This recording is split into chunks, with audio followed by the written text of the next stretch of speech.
show my hacking APAC? I'm gonna commit hacking digital offense against the Palantir watching me? Oh no! Я всегда буду один, а снова хочешь, чтобы мы с ней были вместе. Я всегда буду один, у меня как никотин, я мои мозги на месте. Assalamu alaikum to everyone watching this video.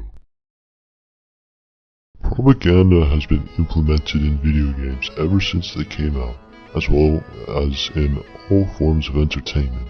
Whether you like it or not, you're gonna find it somewhere. Whether it's defeating the heckin' super evil threat to democracy, which are defending their country for some reason, don't know why.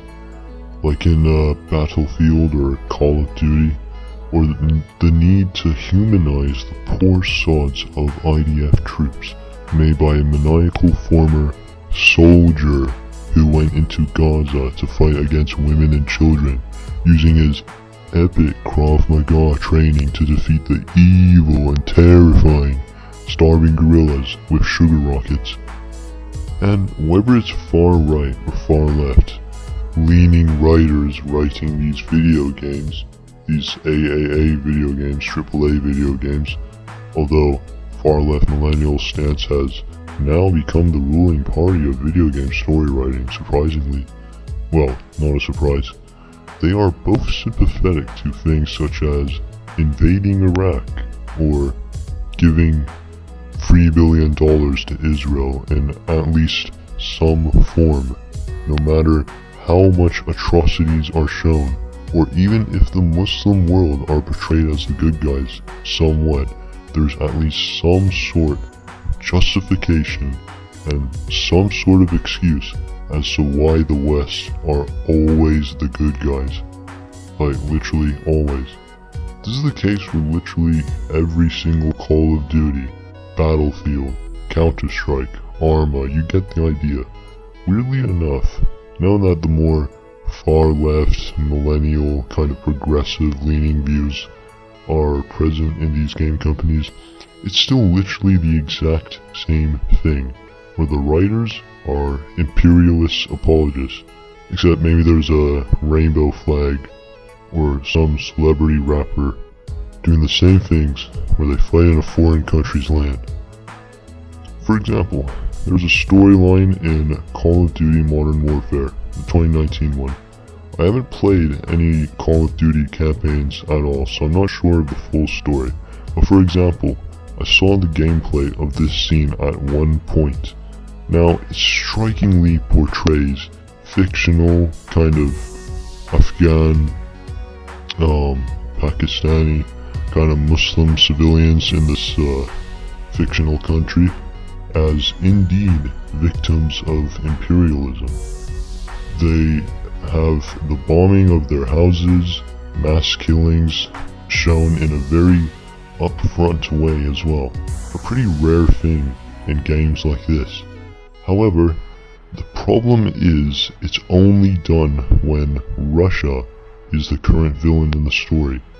So kind of like the Soviet-Afghan war and how the people reacted to that, or how the people were expected to react to that in America, in UK, and wherever. Now, before you say I am a Russia defender, no, I am not. I do not like them at all for their crimes, same way the current US and Western European foreign policy is, because each one of them all killed Muslims the same way.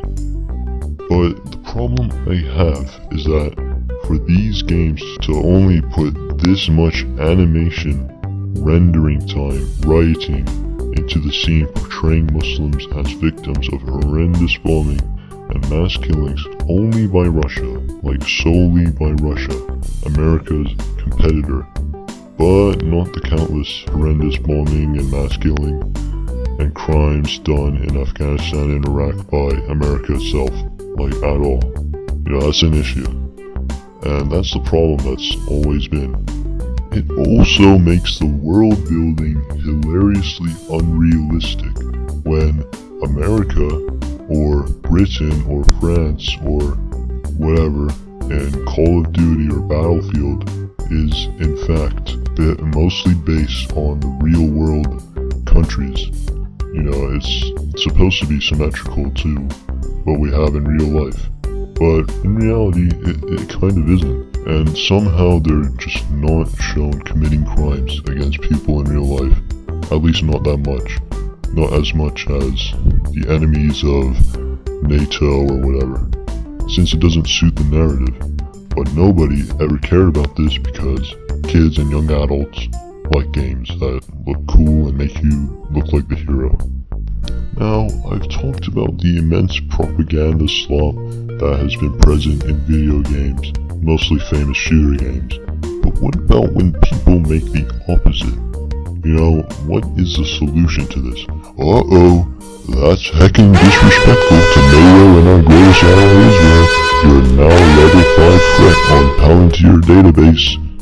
Okay, but seriously, are there any games that aren't just propaganda slop? Any games that have been developed, whether it's recently or before, maybe they're forgotten, maybe they're to be developed? Well, yes, there are many, actually. Some are pretty good, some not so much, but what matters is that they exist, and they are not in fact Mossad-funded slop.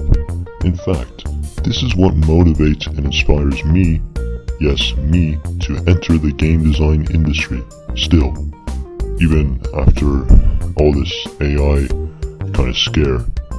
A prime example is Spec Ops: The Line. Although I haven't had the chance to buy it and play it, I would definitely love to.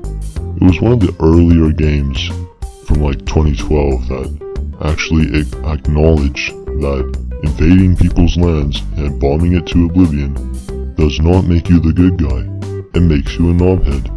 A short explanation would be that you're a soldier sent to find survivors after a devastating sandstorm in Dubai, but you basically act out of bounds and try too hard to be a hero, even though nothing is actually accomplished at the end.